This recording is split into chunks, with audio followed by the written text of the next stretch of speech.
Hi. Hi, Leanne. Welcome to Birth and Baby Talk. I'm Leanne Palmerston, one of your regular hosts here. And your other regular host is the lovely Meaghan Grant. Hello, Meaghan.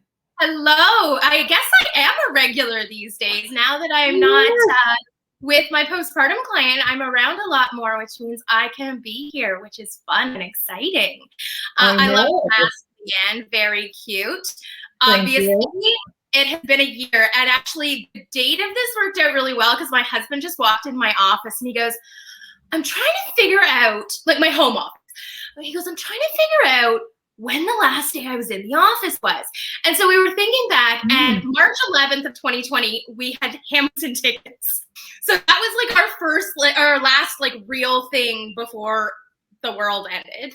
And so he's like, so I wasn't in the office on the 11th. He goes, was I in on the 12th? And I said, no, because that was the day they announced the shutdown and you came with me to pick the kids up from school. So he goes, so it's been a year today since I was last in the office. I went, that's an incredibly depressing milestone. Yep. So it really is like a full year in review today. It is, you know, this, I keep seeing all these memes on Facebook, like this was the last normal week we had a year ago. Yeah, this week, a year ago, I was with my sister in Mexico and my niece and nephew. They were on their first big family vacation and we were having an absolute blast. And we, you know, people started texting us saying, hey, are you watching the news? We're like, are you going to be watching? There's this weird thing in China happening right now. Yeah. Is they going to be allowed back in the country? Like, I know, like, and I got so many worried messages. Like, do you need to leave sooner? Like, they're telling people they should fly back home, and we were like, I think we're good. I think we're fine. Like, everything's fine. And then, like, the day after we arrived home, the official notice of lockdown happened. So we like scooted in under the wire, although I know, like, of course, we were bringing Canadians home for months afterwards, trying to ensure that they could get back home to their families before any further measures were being taken. But yeah, what a crazy time. In fact, we even we had someone close to us that we ended up having a big fight with because they got really, really, really concerned and invested in the fact that we were away at that moment.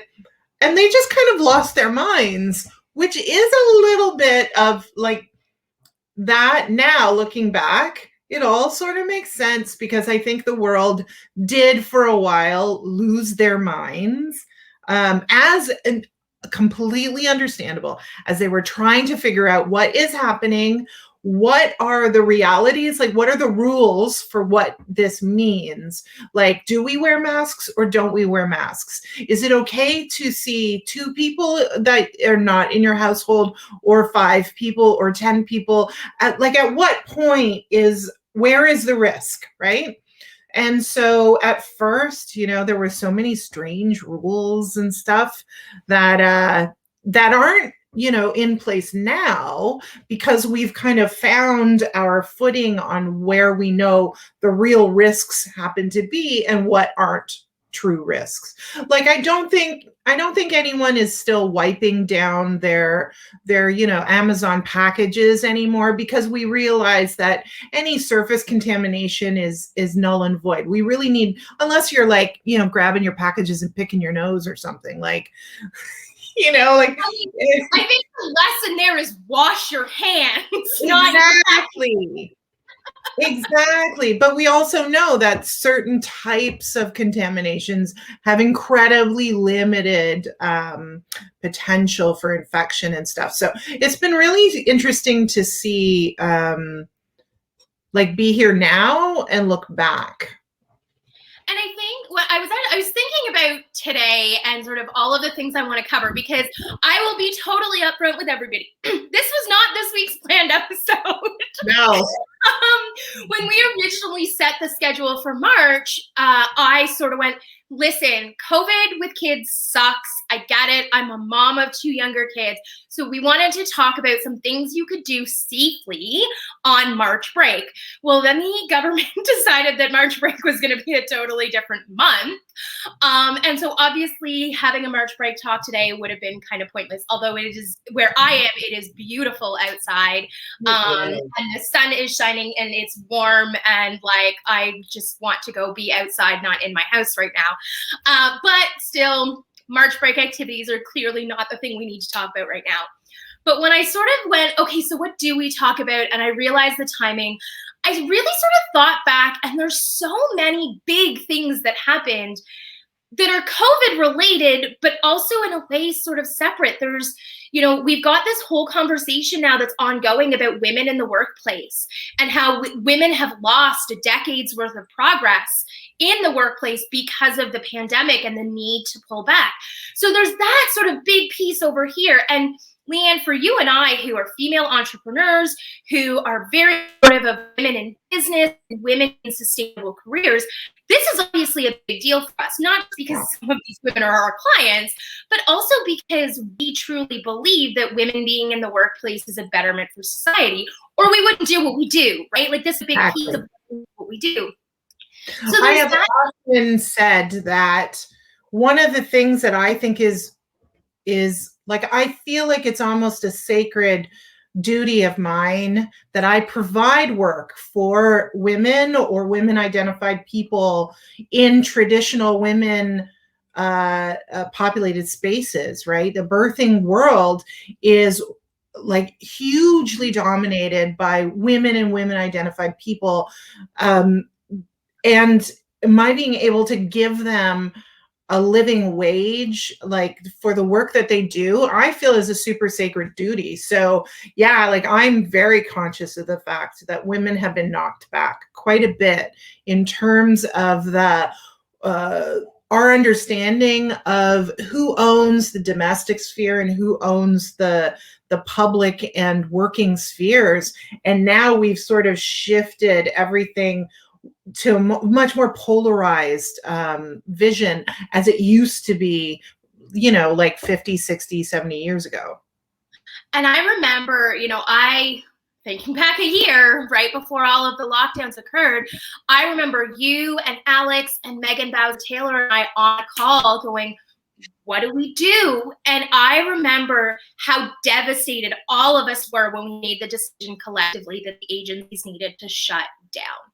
And I don't, as a female entrepreneur, as a woman identified person who hires women identified people and who supports women identified people for the most part, I don't know that my heart will ever completely heal from having to tell our team that we needed to stop. That was probably, as an entrepreneur, one of the hardest things I have ever had to do. Yeah. You know, I would rather pour my own blood, sweat, and tears into the business than to ask my team to do it for us. And so having to stop services and knowing we were cutting them off from income and work was devastating. And that's as a small business owner. And I know that, you know, our teams are amazing. All of the doulas who work for us got it and understood. And a lot of them are still with us, which is fabulous. You know, they've stayed with us through all of this and we love that. But I know what a huge impact that had on just our small teams and our agencies as small businesses. And you know, I'm in mom at work groups and that kind of thing. And I extrapolate that to the bigger picture. And there's been so much lost for women in the workplace. Entire industries have been devastated, often industries that have a very high female presence. I'm thinking travel specialists are often female. You know, things like nursing are female dominated. Yeah, those jobs haven't disappeared necessarily, but look at the burnout we're seeing from our healthcare providers. And, you know, we've seen nurses who are dying by suicide because of the stresses and the pressures and the anxieties that are present with being a healthcare provider in this environment. So it's not even... we're seeing like anything in the hospitality, entertainment, and tourism industries are dominated by female workers. Restaurants, if they're not owned by a woman, they're owned by a man, but most of their staff are often women. Like if you look across the board, right? Bars, the same thing.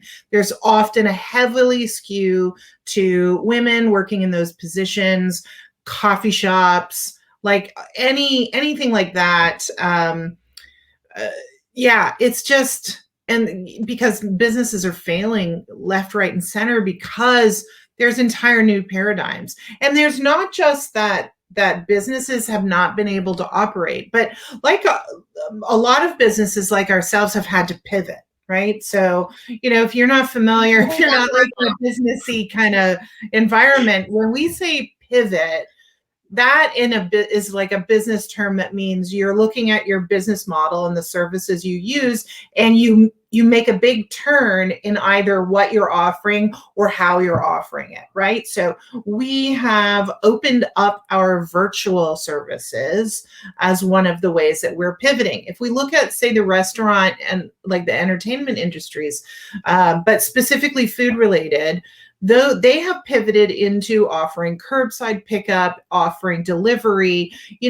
Most bars and restaurants did not used to offer delivery. You used to not be able to, say, call up a higher end Italian eatery and get like a full meal delivered to your house.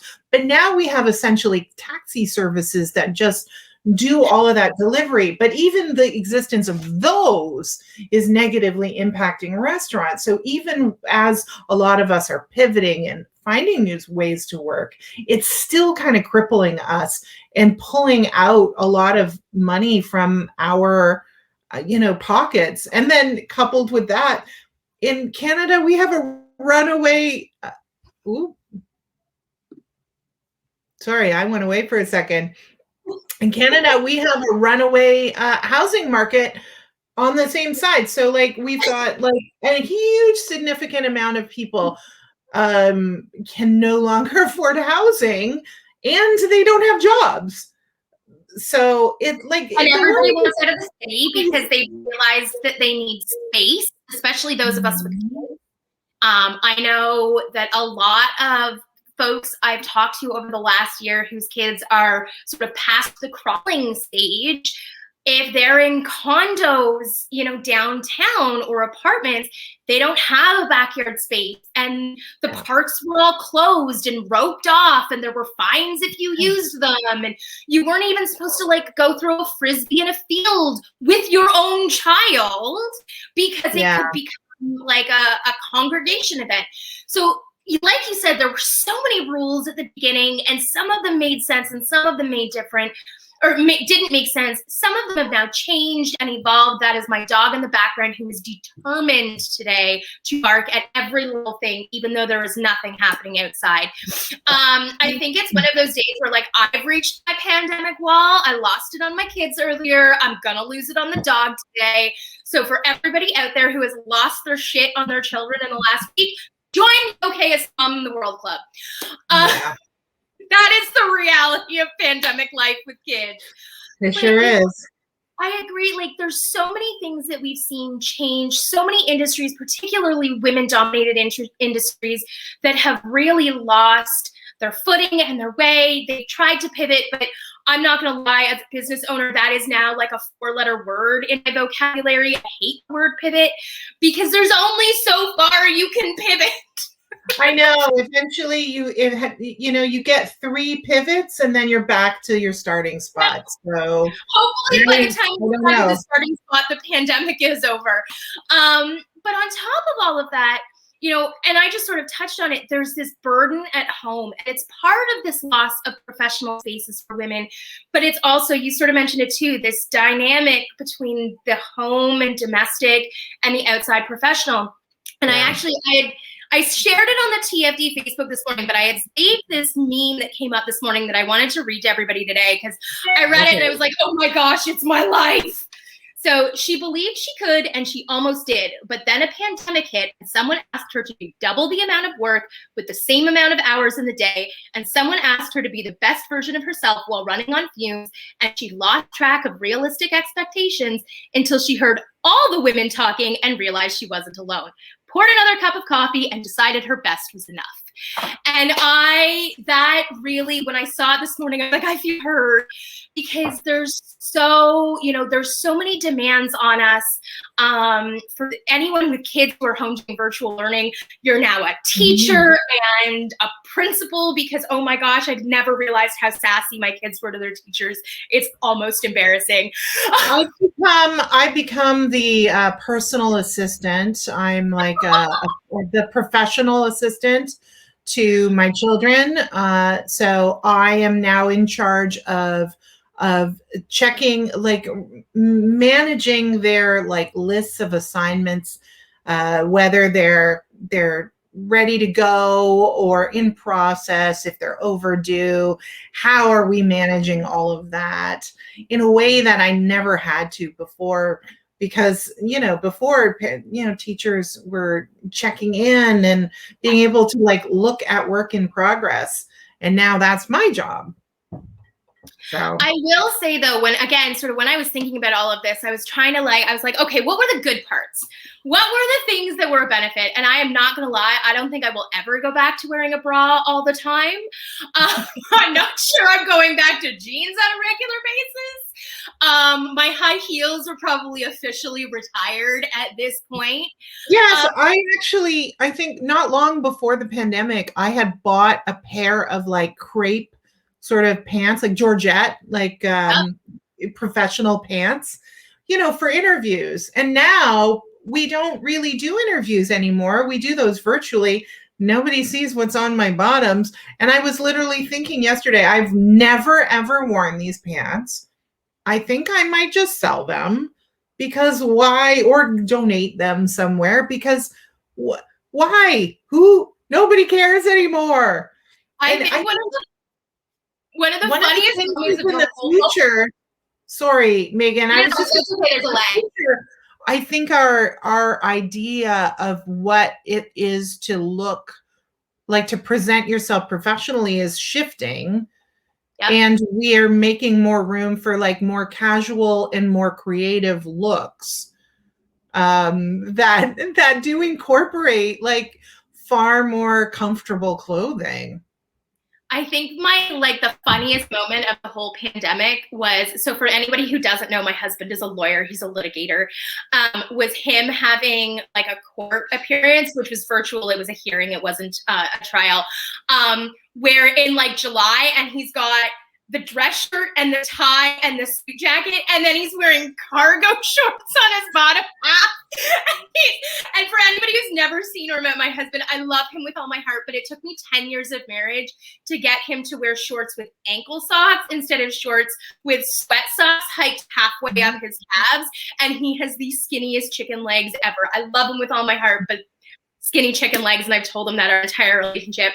And so he also had he had his dress socks hiked up his legs with cargo shorts and like a suit on top. I'm pretty sure we were still laughing, and I was like, that was exactly what I needed today. We had all of these funny moments, and like I joke about not wearing a bra and maybe never really going back to it, but in a way, you're right. People are really embracing this idea that comfort is a factor that we should be incorporating into our daily life. I love that there's been so much more emphasis over the last year on mental health supports. That is a huge step forward as a society.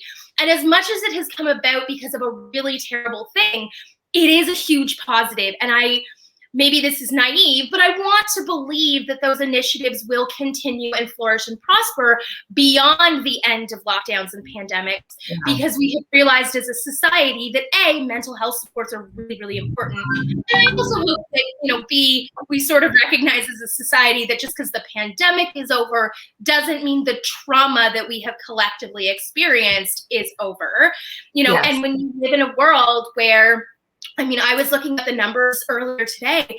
More than 22,000 people in Canada have passed away from COVID at this point. You know, that's a lot of people. That's people in our communities. Those are our grandparents and our aunts and our uncles. Canada had its first death in the under 19 category this week in Saskatoon, I think. So, you know, these are real people in our communities, to say nothing. You know, it's a global society now. We all have connections outside of Canada. You know, the US, where 500,000 people have lost their lives, all over the world, where we're looking at literally millions of people who were there a year ago who aren't there now. On top of that, we're talking about people who should be here. There was a huge drop-off in births over the last year. Year-over-year comparisons have shown a significant decrease in the months following, you know, the initial lockdown. 9 months later, I think the numbers I saw were something like 10% decrease in births from the year before, coming in 9 months after. That's a huge drop in births. That's like 200 plus births a month. So that's a big change. And those are babies that, I mean, you and I, Leanne, know that those are babies that should be here that really aren't here because we're not supporting them. But, you know, this whole thing has changed a lot of people's plans because of the losses and because of the restrictions and because of the uncertainty. So all of those mental health supports that have come in are there to help with all of that. Hopefully, I mean, I don't know that we're going to see the baby boom everybody predicted until things even out a little bit. I love how everybody was like, oh, in 9 months, we're going to see a baby boom. I was like, no, we're not. I was like, no, nobody's going to want to have a baby during this. But people who are having babies, the experience is radically different, radically different, and full of a lot of more, like, a huge number of new stressors. Yes. So we're seeing, you know, there is, first of all, appointments have changed. Some appointments are virtual, some appointments are in person. You can't bring your partner to any of those appointments with you. You can't bring them to your scans with you. You have to go solo. And so we have a lot of partners sitting in cars, waiting outside, or being like FaceTimed into the appointment so that they can just listen in and participate. We're seeing options shrinking in terms of support. So in most hospitals, we still only have one support person, and the hospital is viewing doulas as a separate support person. And so we're not being welcomed into most hospitals, which is leaving a lot of people pretty panicky because as much as partners love birthing people and want to support them, they feel sometimes inadequate and overwhelmed at that responsibility, but also the process of birthing, just as they always have, right? So we have a whole lot of folks who are a little bit freaked out to feel like they're a little alone. They can't have family in the waiting room. You know, I always remarked that, or marveled and thought it was pretty cool that certain communities always had huge participation in their birth process, you know, especially like Canadians, Indigenous communities, often entire families would come and hang out while one of their wonderful people was having a baby. So, you know, a lady is having a baby, and then there might be 12 of their family members just riding it out, hanging out there for spiritual and moral support and offering love, which is always pretty cool for me to observe. And now those people cannot be there. And that has got to feel like a massive loss for people who come from those sorts of cultures where there is a huge amount of interconnectedness throughout these processes. And some people could potentially opt for home births.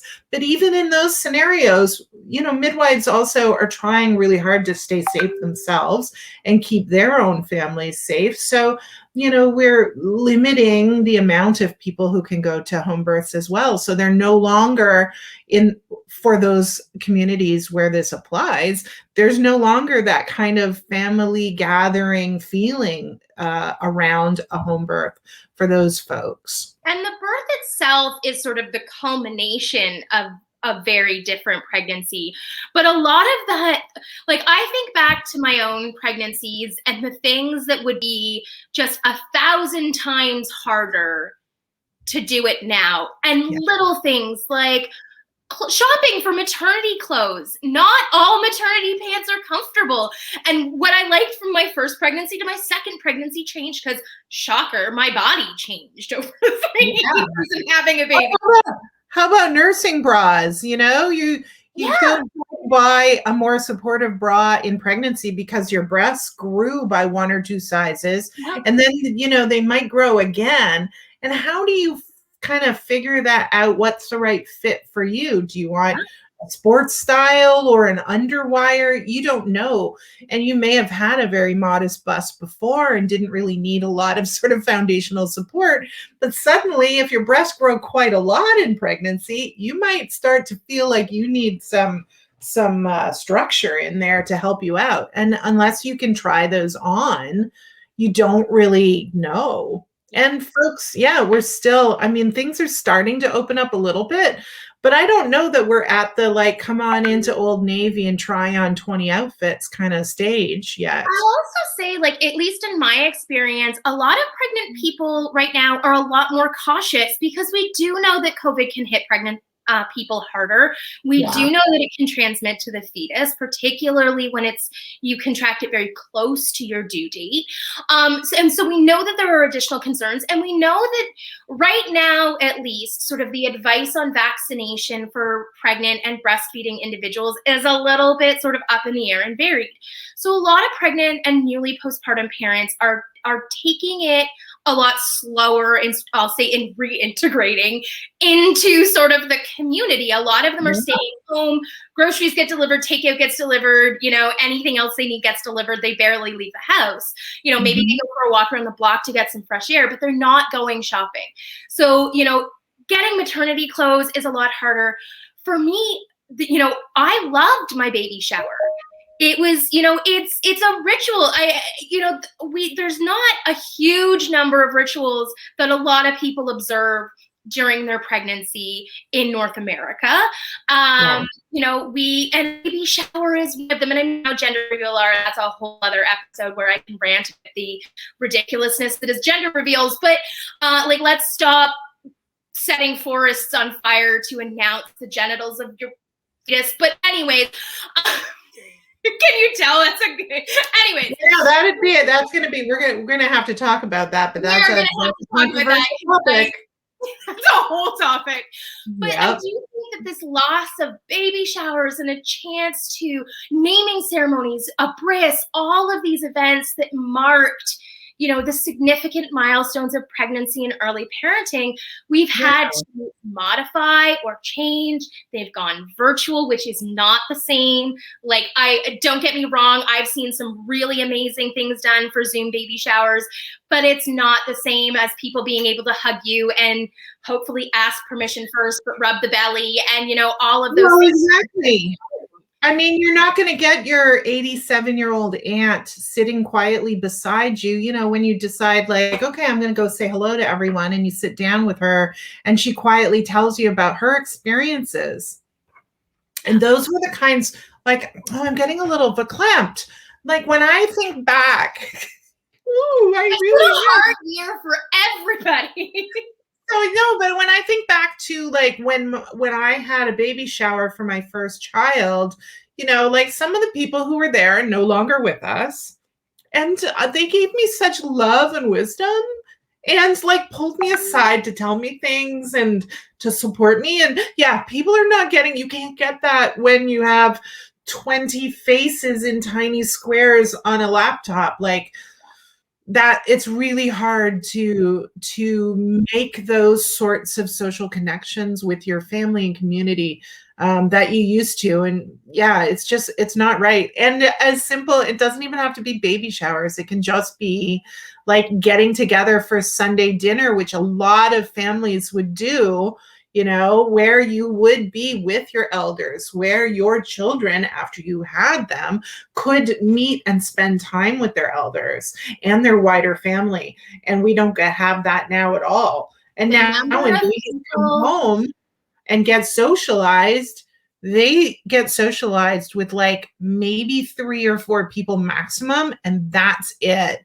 And there's like hundreds of other people who all look like this. Like it's very strange. And I'm really interested to see, like, in 20 or 30 years, how our society, like if we have special mental health conditions that have emerged because of this early behavioral conditioning and social conditioning that our current generation of children are experiencing, right? Like it's all so weird. I can't stop saying that. It's crazy. It's so many little things. You know, it's funny that you bring up the masks, because when I was working with my postpartum client over sort of the end of 2020, you know, we all sort of made the joke that this baby would not recognize my whole face, that she would only recognize from here to here. And my favorite developmental moment with kids is when they learn to mimic your facial expression and they stick their tongue back out at you. It's like my favorite moment. I love that moment. It always makes me giggle. It's just like one of those little quirks of mine. And I did it to her one time, and she just gave me this look like, who the F are you? Because she had no idea what my face. Even my clients technically know what you look like because we've seen your picture on the website. But honestly, we're only used to this part of you. And the other thing, I think this generation, like in this vein of little children and social and behavioral conditioning, is the ever presence of this. Now, before the pandemic, we were taking lots of videos and lots of cameras, lots of shots. But I think we're sharing more because we're forced to live in this virtual sort of existence. We're sharing so much more that babies, this is what it looks like to parent a baby a lot of the time, because you're nursing your baby and then you're like, oh my God, you're so cute. Like, and you're talking to your mom on video chat, right? And so this thing is all over the place. And that's what babies are seeing. Their parents have this all the time. Everybody has this. And it's like the Star Trek world, it becomes our main point of communication with people is to talk into this thing. And I have sort of two points about that, because you're right, the phone being present. You and I have colleagues, but I also have a number of clients and friends that have had babies over the last year. And the number of them who have said, my parents or my in-laws have never met or held my baby. Yeah. That's the big one. You want to talk about getting verklempt? That's what will probably do it for me, because, and the people that we've lost, I have a picture of my husband's grandmother holding our oldest when he was a teeny tiny baby, and she passed away about a year after that. So we don't have a picture of Miles with her. But if that had been this year, we would never have gotten that picture. We would never have had those images. So, there's that loss, that now these kids are being introduced to grandparents over screens, which is not how babies learn and absorb information. Yeah. But, it's so to go back to like the positives, I don't know about you, but I've really seen this change on social media and these videos and these images that are posted. Nobody's trying for the Instagram perfect life anymore. It's all like real talk, and I have no makeup on, and I haven't showered in 4 days, and look at the mess in my living room. Like, everybody's given up trying to look perfect on social media, and they're like, it's a shit show for all of us. Let's like embrace the chaos. And I do think that that's another really sort of healthy step forward, because this idea of parents needing to meet a certain level of expectations of, you know, the Instagram or social media perfect baby and house and breastfeeding relationship and all of those things. Like, that's when we can chuck out with the bathwater. We don't need that crap. We didn't need it before the pandemic, and we definitely don't need it now. We're not going to talk about how dirty my house is. Like I said from that quote earlier, you have to let some of those expectations go. And at the moment, sweeping is the thing that's gone. And we have 2 cats and a dog and 2 long-haired people. It's a bit of a disaster, but I don't have time and I don't have the spoons. So I don't worry. I post pictures that who cares if I'm wearing a bra? Who cares if I've got mascara on? Like, there's a lot more realness to people. I think people are being a little bit more open and honest about when they're struggling, when they've lost their shit on their kids, when, you know, things are not going well, when they're having mental health problems. I do think that openness is a big step forward. It's a positive that's come out of a negative situation. You know, I do think that as hard as this year has been, and as many things and people we have lost, you know, there are benefits that I really hope to see continue. I'll be honest, I hope people keep wearing masks when they're not feeling well in public. That would be a really, really lovely common courtesy to continue, especially as an immunocompromised person with an autoimmune condition. You know, I would love it if I could go into public and not get the flu every year.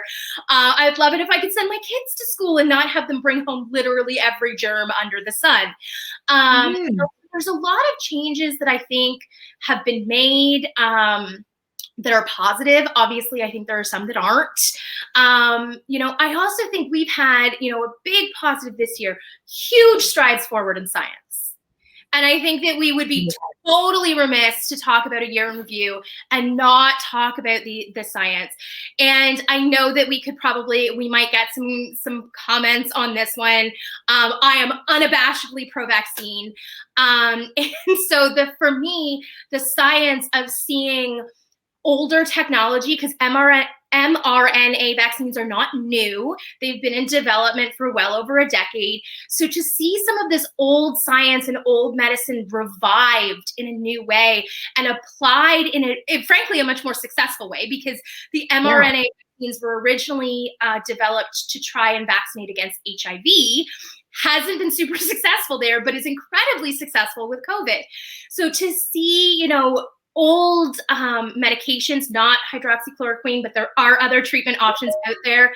So to see old medications being revived and given new life in terms of treating a new illness, to see that the great strides forward that happen when the scientific community comes together collaboratively, when they can spend more time on the science than on writing grant applications, when there are volunteers for studies who stay in the studies and stay in contact with the study supervisors, so those results can continue to be logged.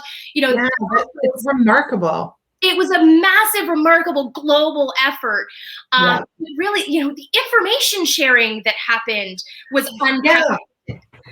That's one of the most exciting things. And I remember in the early stages of the very first lockdown, or the middle stages of the first lockdown, let's say, I remember listening to a podcast where a scientist in New York City was like, "Oh, I built this like a sign up form where any scientists who have a lab that can do these specific kind of DNA testing and stuff, they can let me know that they have equipment," because we were all like, well, nobody's in labs right now. And there's all this equipment sitting around but not being used, and we don't know where all that equipment is, right? Like, you might have one set of equipment in a forensic lab in this city, and then you have a university set there and a private clinic somewhere else, and when we can connect all those people together, suddenly they can use, you know, the equipment in downtime for other projects. And so that's the kind of thing that ended up propelling forward this massive, like, I know a lot of people are freaked out that the vaccine was somehow leapfrogged over a bunch of steps, and that makes people worry about the safety. That's not what happened. We got to leapfrog over all of the, like, where's the equipment? Where's the money? Like, I've got to wait for the council to get together to like review the application. And instead, everyone was like, we got to make this shit happen. Let's make it go. And that, if we can apply that spirit and that resource coordination to more of our communal problems, there's no telling what kind of beautiful society, safe society we can create in the future. So that is one of the most important things that I've seen come out of what we've experienced this past year. And I think the collaboration, as we're talking about this, it reminded me, the collaboration, especially in terms of equipment, expanded even past the scientific community. I remember everybody like breaking out their 3D printers to make the headbands for face shields. Yes. And all of the local like sewists and makers and tailors were making masks and surgical caps and gowns and donating them to the hospitals and the midwives and, you know, the community support workers so that they were covered. You know, so much collaboration and coming together and community happened in a way that I'll be honest, I've never seen in my lifetime. And you know, we've lived through some things. We've lived through 9/11. We've lived through ice storms in Toronto and Quebec and, you know, blizzards on the East Coast. You know, we've seen these things happen, you know, on a local, I'll say local being Canada, scale, but to see like this global effort, it drives home a little bit both the global nature of the virus and how easily transmittable it is from country to country and person to person, but also the way we as a world and as a species of humanity can come together and really create amazing, incredible, positive change in a very short period of time. You know, if you think about it, it's 365 days since my husband was last in the office. It is 1 year. And, you know, in that year, we've lost a lot, but the what we have gained in terms of scientific knowledge and community and collaboration is huge, and it really creates a blueprint. And this is my hope, you know, as COVID unfolded, and at the same time, you know, an economic crisis unfolded and a racial reckoning unfolded. We put a statement out earlier this week. We're seeing a resurgence of transphobia and homophobia and backlash against the LGBTQ community.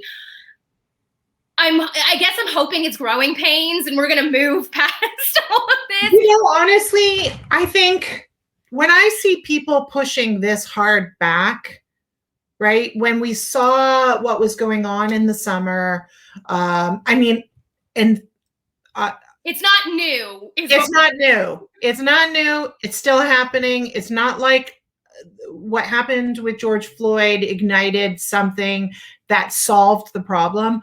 However, that lightning moment ended up highlighting the fact that we are moving forward, and that is ruffling feathers. And for the LGBTQ plus community, that they are moving forward. They are far more visible, and that visibility is ruffling feathers. And those people, I hope that they're not always there, but they've been there for a long time. It just wasn't in their face, and so they weren't able to react to it in a, you know, the way we are reacting, or culturally it's happening now.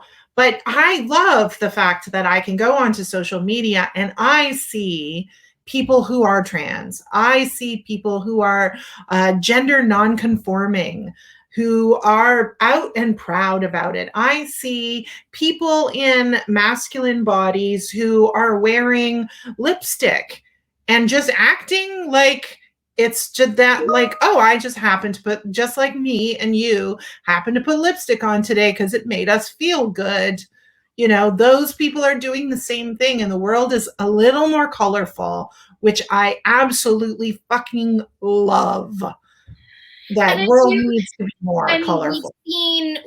I have seen, at least, in the circles that I have put myself in, more amplifying of Black and Indigenous voices and more white women shutting up, which we frankly all need to do a little bit more. I'm seeing a lot more amplifying of diverse voices and diverse communities and sharing of cultural traditions in a non-appropriative way.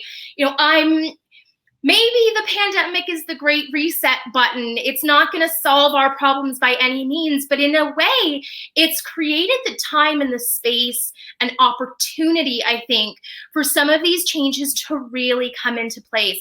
The mental health supports is a big one. I think that there's a lot of changes in our society that can't happen until we have a much better mental health support structure. And that includes anti-oppression work and anti-racism work, because the trauma of oppression and the emotional labor that the Black and Brown and Indigenous communities have had to endure for generations has an impact, and they, need a better support system and better access to those supports. As white people, we need access to places where we can work through these feelings that isn't putting the burden on marginalized communities, because we need to learn and we need to grow and we need to change. And in some ways, having everything be online has created space for those places because they're easier to access. Everything is online now, so you can find spaces to learn and grow in. Like, again, going back to this little device, like one of those, and of course, Meaghan and I, for viewers, I love TikTok. Meaghan is very skeptical of TikTok. But one of the things that TikTok has given to me is regular access to Indigenous voices and faces. So I follow dozens of Indigenous creators in Canada and the United States. Some of my favorites are like a couple of Inuit women who do throat singing. I love them, the mother-daughter duo. Yes. They're amazing. I love Notorious Cree, who dances. He sort of really popularized that whole kicking the moccasin and then spinning around in his regalia. Fantastic. The sounds of Indigenous inspired music, the visuals, the bright, beautiful work that they have in their regalia, their particular culture. I'm learning about whale meat and fermented whale oil and things I never had access to before. And in the learning about those in a real low stakes environment like a social media app like TikTok means that those people become familiar. They become like friends. And so it makes it so much easier for me to be able to stand up and go, whoa, whoa, whoa.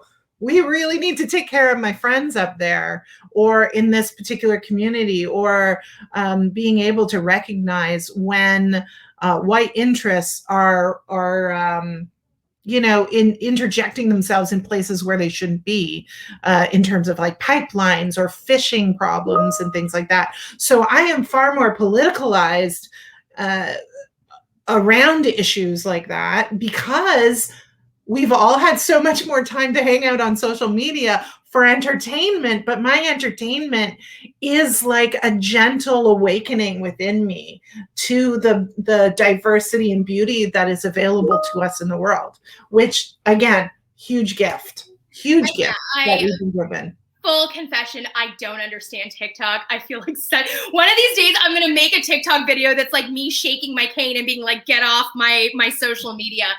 I don't understand compressing our lives down into 15 to 30 second segments. That is a me quirk. Leanne laughs at me every time. But in a slightly different way, a lot of those things end up also on Instagram. So I do see them. Although, let's be real, I was 4 years behind the Instagram trend too. I am a bit of a Luddite when it comes to social media. I resist change like you do not believe. But for me, one of the biggest things I've loved about all of this in Instagram is it's made it so much easier to buy consciously, so much easier to find Black and Indigenous creators and makers and businesses. Black-owned TO on Instagram is one of my favorite accounts because people tag so many businesses in the comments. And so it's really easy to find things that I'm looking for and support Black-owned bookstores, Black-owned beauty shops. I'm going to do a couple of shout-outs. I mean, we've talked about Raven's bookstore before. We've talked about a Knowledgeable bookstore before. I just ordered from Scrub and Butter, which is a Black-owned skincare line. They're local to the GTA. I think they're on Marilyn Dennis this week. Their products look amazing. I can't wait to try them. So, you know, I really use this as an opportunity to buy really consciously because I can't wander over to the mall and go through H&M and just pick up a couple of stray t-shirts because I'm bored and I feel like shopping. I have to think a little bit more thoroughly when I go shopping. And so I spent my money in a much more conscious way. And I think that is also something that came out a lot from last summer with the racial conversations and pushback. I do Canadians really, it drove it home that we're not quite as not racist as a lot of us would like to believe. And so there's been a push about buying Black, and there has been a push about buying from, you know, marginalized communities, making sure that if you're buying cultural things in particular, that you're buying it from the culture that created it. So I'm loving that piece. That piece for me has been a huge change on social media that I at least have seen in my own feed. And it's, you know, it's, none of this would have happened without a pandemic. Would we all be sitting, you know, would we be having this conversation? Would birth and baby talk exist? This is a podcast. We were originally going to have a podcast. We had recorded some initial episodes, and then we couldn't be in person anymore because we used to record in person. And we were looking for new ways of existing and pivoting to support our audience and our, you know, the people across Ontario better. And yeah, we came up with doing this every week, and we've been doing it consistently since July. And yeah, it's amazing. I absolutely love it. And absolutely. I love the connections that we've been able to make with our viewers who watch and who send us questions and who send us ideas for shows. I've loved being able to connect with some of the guests we've had, like Cree Lambeck and Angie, the photographer we had on in the summer. She's coming back at the end of the month to talk about coordinating outfits for photo shoots because they're going to be outside. And so you want to both be spring-like and not freezing cold. Talking about, you know, spring photo shoots and the way to coordinate outfits for that. So we've met some really amazing people, and we've been able to share those folks' expertise with our viewers and with our clients and with our newsletter subscribers. And that's huge for us. That's something we didn't really have before. I mean, real talk, we didn't have a regular newsletter before. You know, we've been doing a newsletter every week. So if you're not registered for that, we will drop the link in the comments below. Make sure you're registered for our newsletter because there's deals every month and there's information about who we are and who our businesses are and the things. Eventually we'll have like events in the cities, but clearly there are no events these days. Well, you know, when we know them, we do share them, but yeah, like there's all kinds of we just try to enhance the value that we're giving here in this show, in our newsletter, and welcoming people into our, you know, our community. And I mean, I think that's what it comes back to. All of the last year, everything we've talked about, the ups and downs, it's community. I think I think that it's a different sense of community than before. You know, I didn't used to look out my window and recognize the neighbor's kids across the street and their dog playing in the front yard. You know, now that's a daily occurrence, and I know it's happening because my dog lets me know that it's happening. But, you know, there's a very different sense of community, even, you know, when you're interacting, when you are in stores like grocery stores, there's a different kind of interaction with the cashiers and staff work there. I think when, stores are open, people are a little bit more appreciative of being able to be in stores. So they're not maybe quite as nasty as they have been, as we've seen in the past. So I think that it's a shift. The pandemic has created an opportunity for us as a society and as a species to really shift and create, a different view for the future. Hopefully that will include environmental concerns. We've seen a lot more of that in the last year too. So, we're seeing a new community, a new generation coming up that has very, outspoken views. And now we as older generations have the time to listen. And that has changed a lot of views and a lot of minds. So I think that just the sense of community is different than it was a year ago. Our sense of country and identity and community and family really has evolved and changed, for better or for worse. For some people, that might not be a positive thing. Some people had a really great thing going, and all of this has thrown that all out the window. And, we want to recognize that this hasn't been an easy year for everybody. There are lots of people who have lost their jobs, who have lost their industries, who have lost homes and loved ones. It's not been all sunshine and roses and unicorn farts. It's, it's been hard. It's been stressful. It's been difficult for everybody, but there are positives that come out of it. And hopefully we can sort of take those positives and nurture them and grow them so that as we move forward as a community and a country out of this crisis, a lot of those structures that we loved and we appreciated through this process really do sort of get shored up and continue within our communities as a way of really moving forward as an identity and as a cultural identity. Absolutely. Well, thank you, Meaghan. This is very interesting to look back and look at some of the frustrating things, look at how things have changed, but also look at some of the great things that we're going to be pulling forward that we've been given the opportunity for in this past year and in our new future, which looks different than what our past looked like. So good. Thank you very much. Thanks, everybody. It was good to see you all again. And like we always say, make sure you're registered for our newsletter. Feel free to send us ideas for topics. We are always looking.